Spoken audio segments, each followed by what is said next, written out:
Today, we maintained our policy interest rate at 5%, and we're also continuing our policy of quantitative tightening.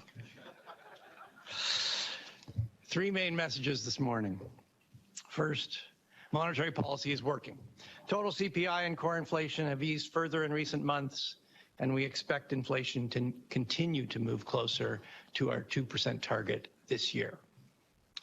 Second, growth in the economy looks to be picking up. We expect GDP growth to be solid this year and to strengthen further in 2025. And third, as we consider how much longer to hold the policy rate at the current level, we're looking for evidence that the recent further easing in underlying inflation will be sustained. We've revised up our outlook for global growth. U.S. economic growth again exceeded our expectations, and while growth is expected to slow later this year, economic activity is stronger than previously forecast. In Canada, growth stalled in the second half of last year, and the economy moved into excess supply. The labor market also cooled from very overheated levels. With employment growing more slowly than the working age population, the unemployment rate has risen gradually over the last year to 6.1% in March. There are some signs that wage pressures are beginning to ease. Economic growth is forecast to strengthen in 2024.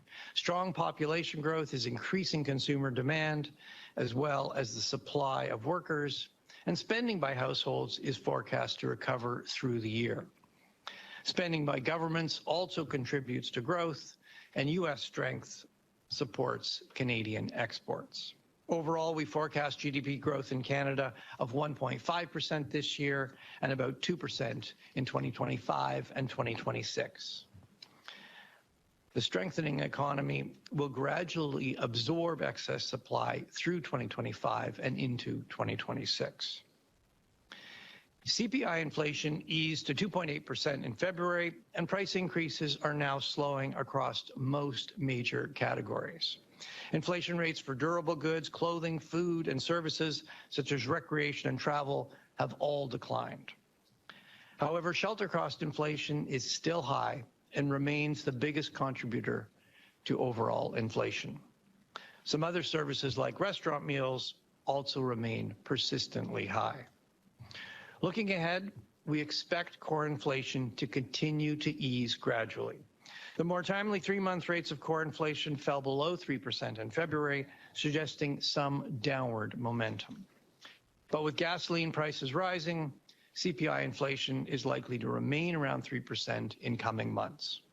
It's then expected to ease below 2.5% in the second half of this year and reach the 2% target in 2025. As always, there are risks around our forecast. Inflation could be higher if global tensions escalate, and this boosts energy prices and further disrupts international shipping.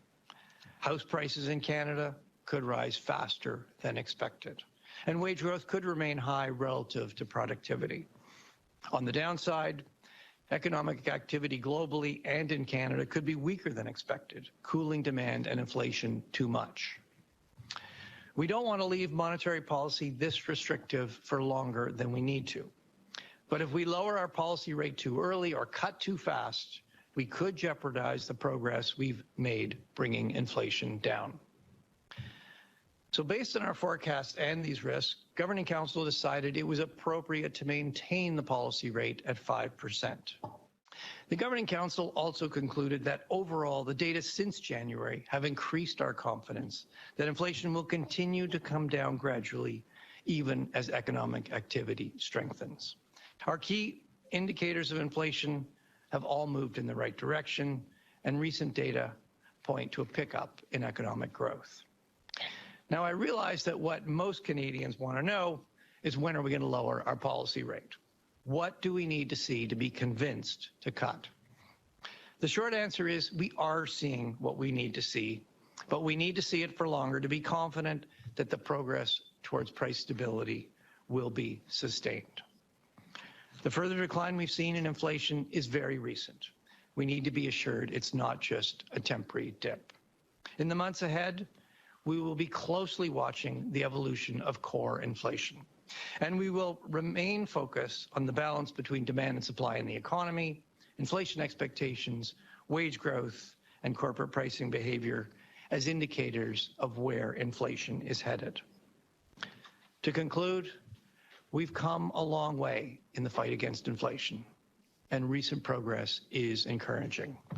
We want to see this progress sustained.